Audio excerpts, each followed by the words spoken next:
یاجوج اور ماجوج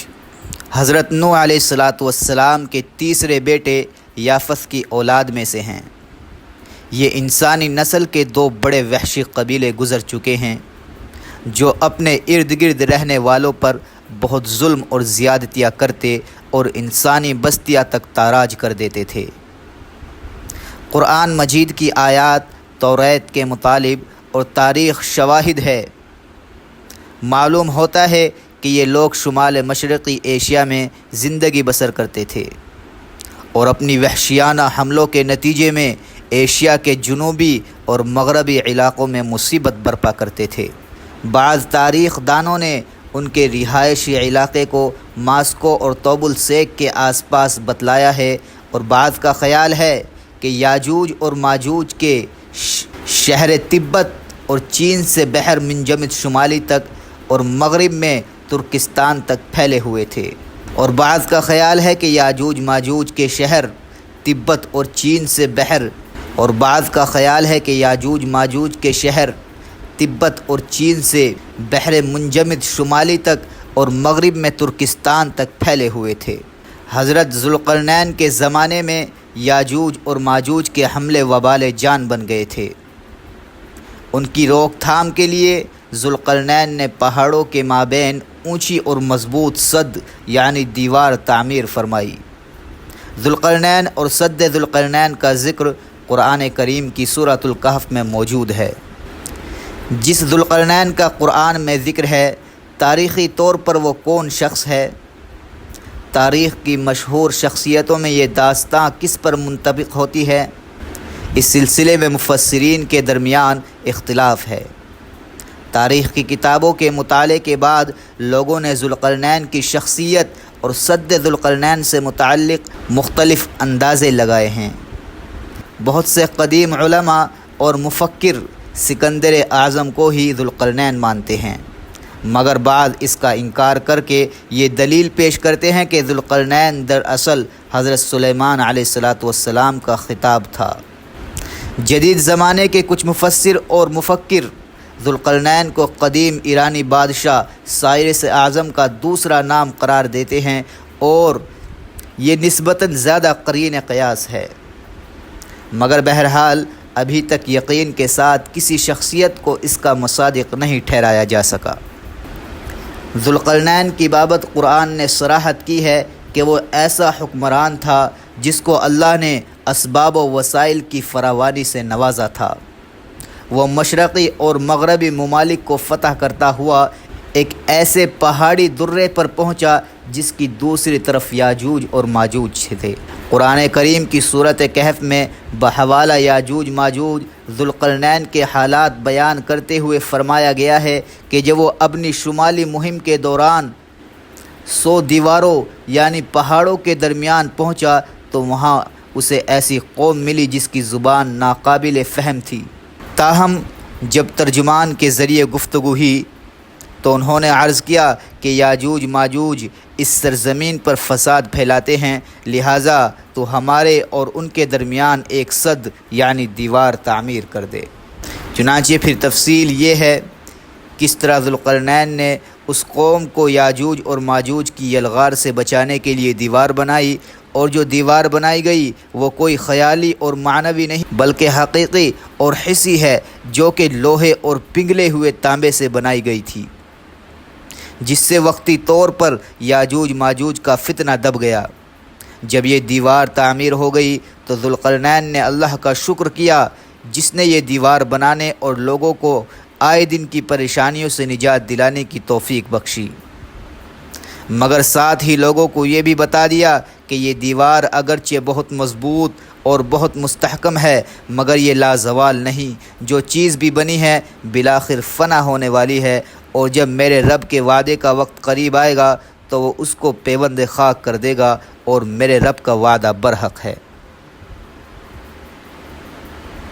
رہی یہ بات کہ سد ذوالقرنین کہاں واقع ہے، تو اس میں بھی اختلاف ہے، کیونکہ آج تک ایسی 5 دیواریں معلوم ہو چکی ہیں جو مختلف بادشاہوں نے مختلف علاقوں میں مختلف ادوار میں جنگجو قوموں کے حملوں سے بچاؤ کی خاطر بنوائی تھی۔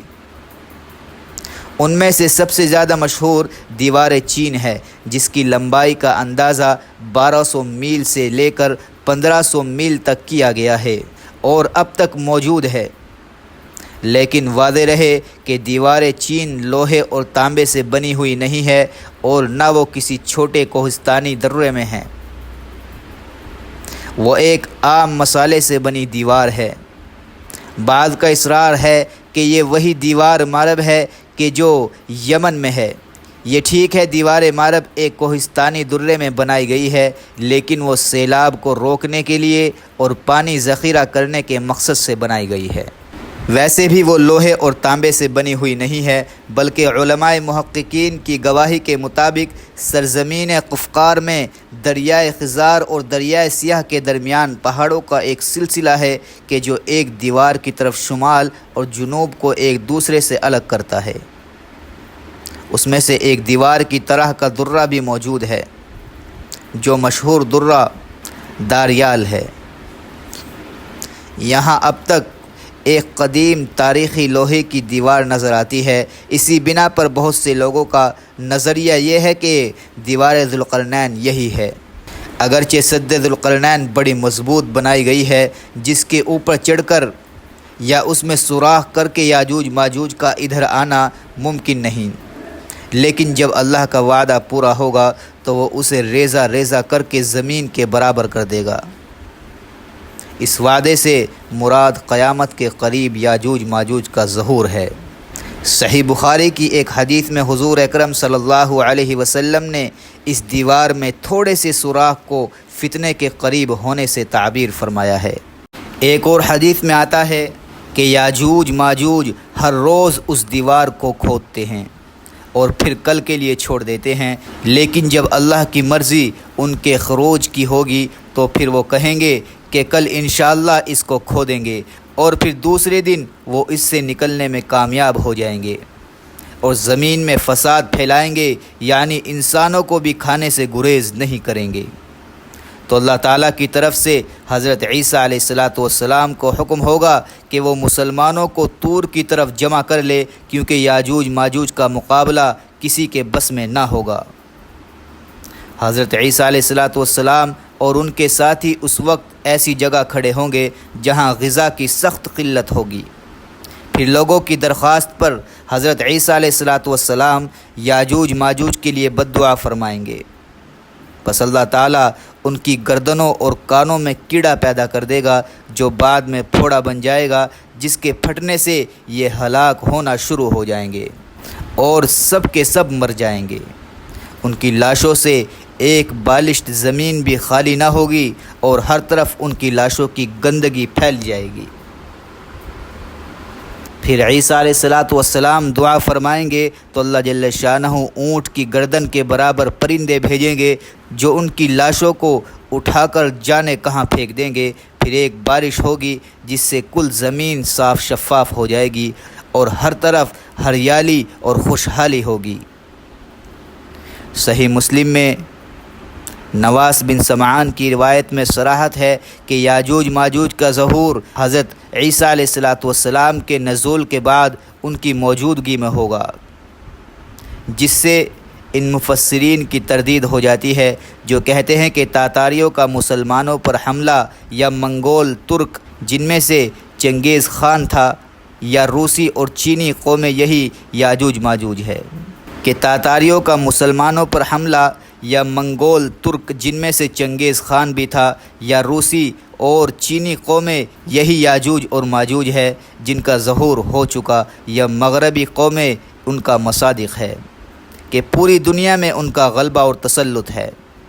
یہ سب باتیں غلط ہے، کیونکہ یاجوج اور ماجوج کے غلبے سے سیاسی غلبہ مراد نہیں ہے، بلکہ قتل و غارت گری، شر و فساد کا عارضی غلبہ ہے۔ تاہم پھر وبائی مرض سے سب کے سب آنے واحد میں لقمہ اجل بن جائیں گے۔